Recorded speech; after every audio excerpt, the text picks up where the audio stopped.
Now then, I'm back in the mix. Today I'm coming to you from Xining, somewhere in the middle-ish of China. It's a fascinating city. I've been here for a couple of days and there's loads to talk about. So, for starters, Xining sits right on the edge of the Tibetan Plateau. It's kind of the last stop of civilization, really. But at the same time, the city has significant Hui Muslim influence, like this mosque behind me, the Muslim part we're going to talk about at length. And I have learned quite an important lesson, actually, about Islam in China that we'll talk about shortly. But what it means is Xining has this really unique blend of Tibetan and Muslim architecture, culture, everything really, which I don't think I've seen anywhere else in the world. Now, something you might already know if you've seen any of my other videos is I think China is mint, especially the Muslim bits. I've been to Xinjiang a couple of times, I've made quite a few videos there, loved it. It's one of the coolest places in the world, the architecture, everything. So, looking for something along similar lines, I found Xining, and it's not a place that many foreign visitors come to, ever. And so when you Google it, you look for some pictures, you search, for example, the Dongguan Mosque, which is one of the main features of the city, you find pictures like this. It looks exceptional. It looks like a continuation of what I loved about Xinjiang. However, this is the lesson I was talking about earlier. Do you want to know what the Dongguan Mosque actually looks like now I'm here on the ground? That. This is the totally refurbished Dongguan Mosque, and it opens up a whole political can of worms with a term called Sinicization in China. The short version is no arch, no domes, no minarets. Sounds like that Roger Miller song, doesn't it? It does say the Great Mosque on the front of this building, that's what the Chinese characters say, but if you think it doesn't look much like one, well, you'd be right, and it is deliberate, by the way. That is exactly what Sinicization is. It is literally to make something more Chinese. Inside you do have some reference to, slightly more traditional Islamic stuff like Quranic script, Arabic. Originally, this mosque was built 700 years ago. As you can see, it is still an active place of worship. It is still used by Muslims in the area, but in 2021 it went through the recent reconstruction to look like this, to look more traditionally Chinese. Some say it promotes national cohesion, other people say it's removing visible signs of religious practice, and they do have like carvings of actual mosques with minarets on the side. The reason they got rid of them apparently was because the minarets were not part of the original structure built in the 14th century, so it's kind of officially framed as returning to a bit closer to what the original historic structure looked like. Anyway, this is the Dongguan Mosque today, contrary to what Google might tell you. So, now that we're inside, let's talk about Sinicization. It's quite an important concept to understand, especially if you're looking at coming to Muslim parts of China. You need to know what to expect. And I also want to say, we're going to talk about this like mates. I'm already bored of being called a Communist Party shill or a CIA spy or a propaganda peddler for both the East and the West simultaneously. Apparently, like in my old videos in Xinjiang, we're just going to have a chat about it, all right? It's not a secret. Sinicization is not a swear word. It's quite an open policy by the Chinese government to try to kind of align all the different religious and ethnic groups a bit more with the Han people, so to give China a more consistent look and feel. I think that's pretty much what it is. They started doing it in 2018 outside Xinjiang, and this one, which was done in 2021, so 5 years ago, still isn't very well documented. Like I said, you Google the mosque, even though this happened 5 years ago, you still see the old one. It's not talked about very much, but it is important to understand. Now, there are some people that probably think that's a really good idea. People like the idea of reclaiming national identity. There are some people who will hate that idea and think it is erasing. That's gross. Yeah, getting away from that guy. Anyway, what I was saying is, I think some people are going to see this as erasure of important cultural and religious elements in society. I don't know. I'm not going to play political minesweeper. That is just how it is. By the way, I didn't even know the word Sinicization existed until I googled what was going on with this place when I saw it didn't match the pictures. So there you go, we've all learnt a new word today. Anyway, it looks like people are filing in for prayer time, so I'm going to clear off and leave them to it. Let's look at the rest of the city.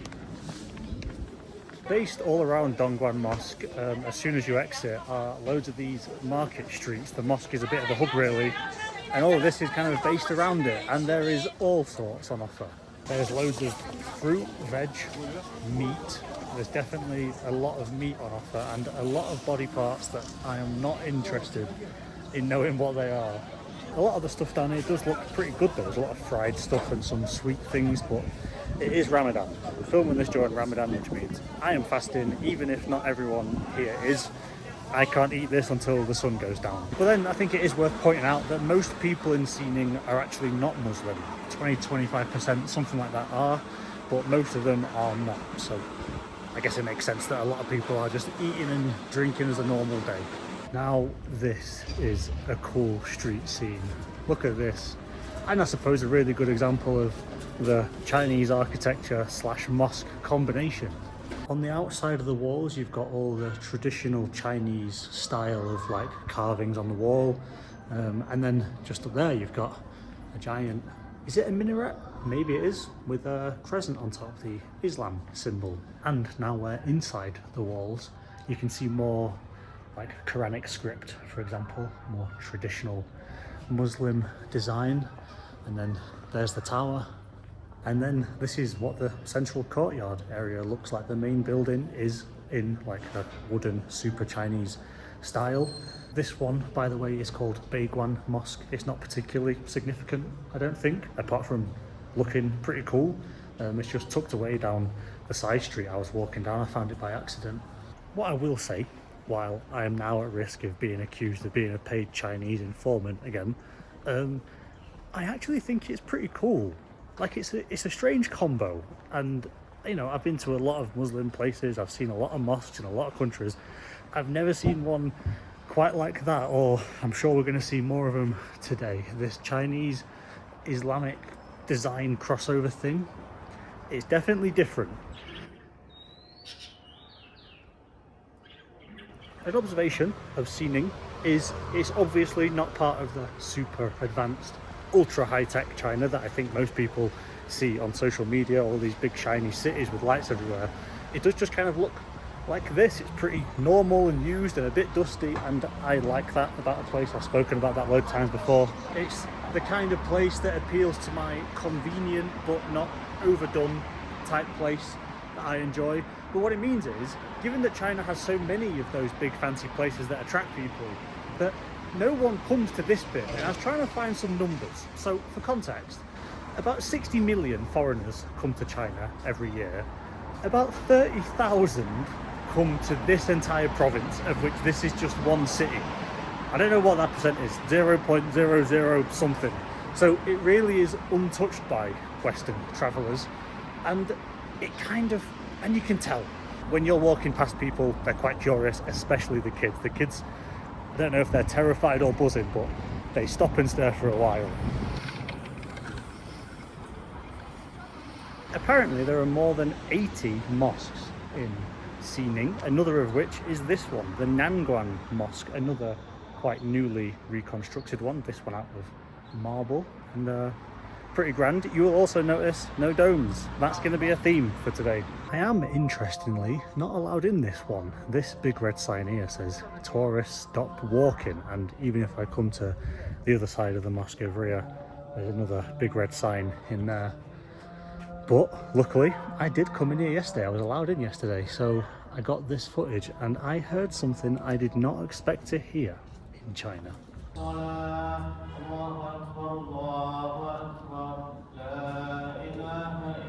I've never heard anything like that in Kashgar or Urumqi or anywhere in Xinjiang. I've got to say, this does feel much more, what's the word, functionally Muslim? I don't know, like real Muslim stuff goes on here than maybe in Xinjiang. But then it is a whole different setup here, geographically, ethnically. The people here are Hui Muslims, not Uyghurs, like in Xinjiang. So yeah, a few differences, and that's one of the most noticeable ones, I reckon. Yeah, all in all, I quite like Xining. It's a cool spot, a lot of different sides to it. We've just seen some of the residential area. We're now in a completely different one where it looks like all the skyscrapers are made out of marble, and I bet you can't guess what's in the middle of it all. Surprise, surprise, another mosque. I think this might be one of the coolest mosques I've ever seen in my life. Just because it's surrounded by all these well, all the buildings are the same colour, so it looks like it's part of some giant ancient marble citadel type thing. This one, which by the way is the last one we're going to do today, I promise, the fourth and final. We're not going to do all 80 in the city. This one is called Fujian Ali Mosque, I believe. Not much information about it, looks pretty new. What a spectacle. And it's kind of just in the middle of this like circle shopping centre thing. Don't really know what it is, some kind of hub, and loads of residential space. It's just kind of the centre of it all, which I think is pretty cool as well. And now we've seen a collection of them, 4 different, completely different style mosques actually, which is interesting because I would assume that Sinicizing, to make something more Chinese, would kind of have quite a consistent like design to it. Not that there's much, you know, flexibility for how to design the mosque. It just turns out they don't want Arab style stuff. They don't want the domes, the big pointy minarets. They want it roughly in their own kind of style. And I've got to say, I kind of like what they've come up with. And another observation on this topic, they don't seem to be hiding them either. It's not like they're small and tucked away. They're massive, either on the main roads or in the middle of whatever that little community thing is back there. So it doesn't look to me like they're trying to get rid of Islam. They're just kind of redecorating it a bit, is my surface level observation. Don't accuse me of being a spy. Anyway, that's enough on the mosque topic for the day. Let's go see some more of Xining.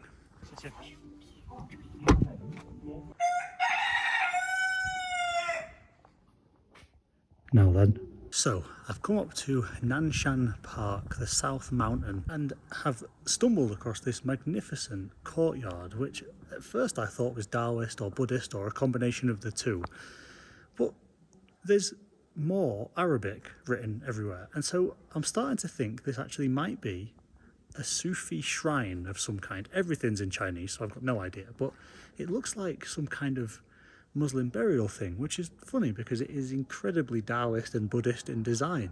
And that green dome thing up there, I think is a gong bei, I think is what they call them in China. I think it is a burial place. Incredibly well disguised. Look how cool this stone thing is with the Quranic script and the dragons. What a combination that is. And yep, I can hear Arabic.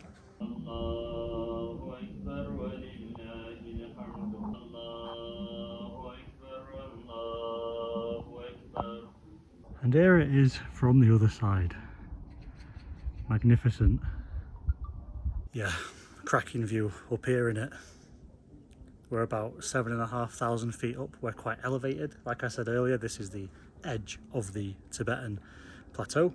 Xining is known as the gateway to Tibet. This is where you get on the train to go to Lhasa, which is the capital of political Tibet, which sits 1,000 miles, a bit more than 1,000 miles in that direction, and takes 22 hours.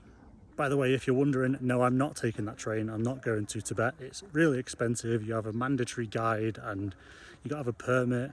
I think it's a bit of a nightmare, and I don't think you need to, because there's loads of Tibetan culture around here. There's loads of little autonomous prefectures and things, so plenty of exposure to it without making the expensive, laborious leap to the Tibetan autonomous region.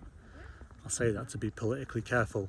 And even in Xining itself, there are loads of Tibetan people. There are Mongols, there are Han, there are obviously the Hui Muslims. There's, I think officially, 37 different ethnic groups just in Xining, in one city. 37. Such is the melting pot, the crossroads of it geographically. It's always been the intersection between China, Tibet, Central Asia, the Northern Silk Road, and so a lot of mixing and a lot of different people coming together here. Nice little park, by the way. I'm sure it's greener when it's not winter and minus whatever it is now. But yeah, lovely little stroll.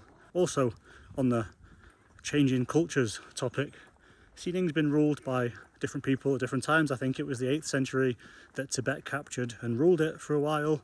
And then as recently as 1930s, 1940s, this province was ruled by Ma Bufang, who was a famous, infamous, controversial Hui Muslim warlord that ran the area. So changed hands a couple of times. And I suppose that's why you've still got all these remnants of different cultures in the area. Even last night when I went for dinner, I went to a nearby restaurant, which was exceptional, by the way. This is what the food looked like.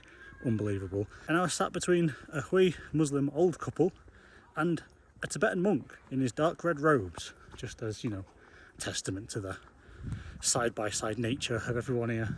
Anyway, there we go, Nanshan Park. Nice view over what I think is a pretty fascinating city. The very few people who come here only really transit to go to Tibet. They take the Qinghai Tibet train. I think it's worth sticking around and having a look at the place. I think it's a pretty cool spot. Reminiscing about last night's scran has made me peckish, but I've got to wait a couple of hours for that big glowing thing to go down before we can eat something. So I'm off to retire for a bit and then I'll show you the goods.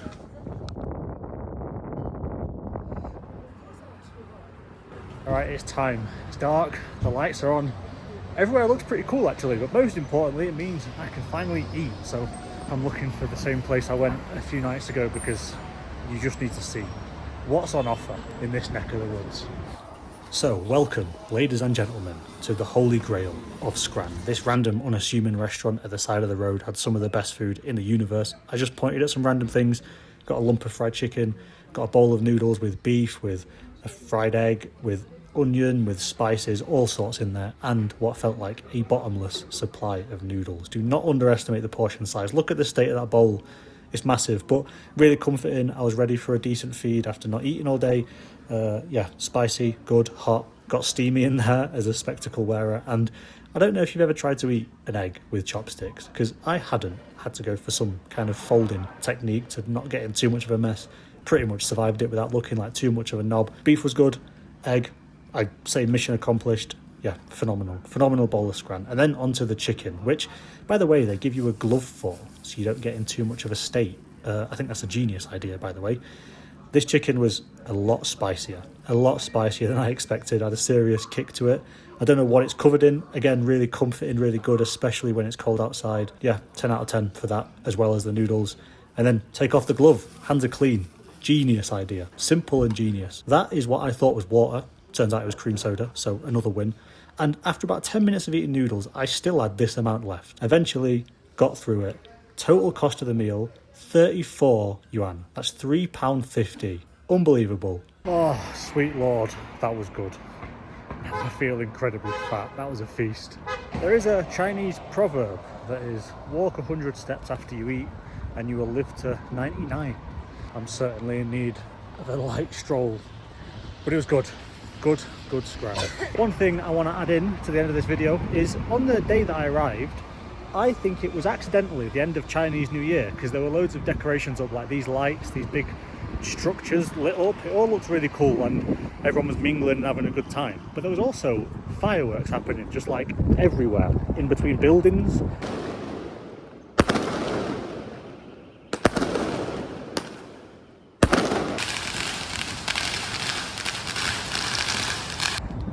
Bit of a safety hazard if you ask me, but it was pretty cool. It's been a pretty interesting stay in Xining, and I think that's about that. It's pretty cold at night time, temperature drops pretty quickly up here. Don't know what I'm doing video wise. I don't know if I'm going to do daily ones again. I don't know if I've got the stamina anymore. I'm getting old. Anyway, if there's a video to follow, I'll see you there. Cheers chaps, see you in a bit.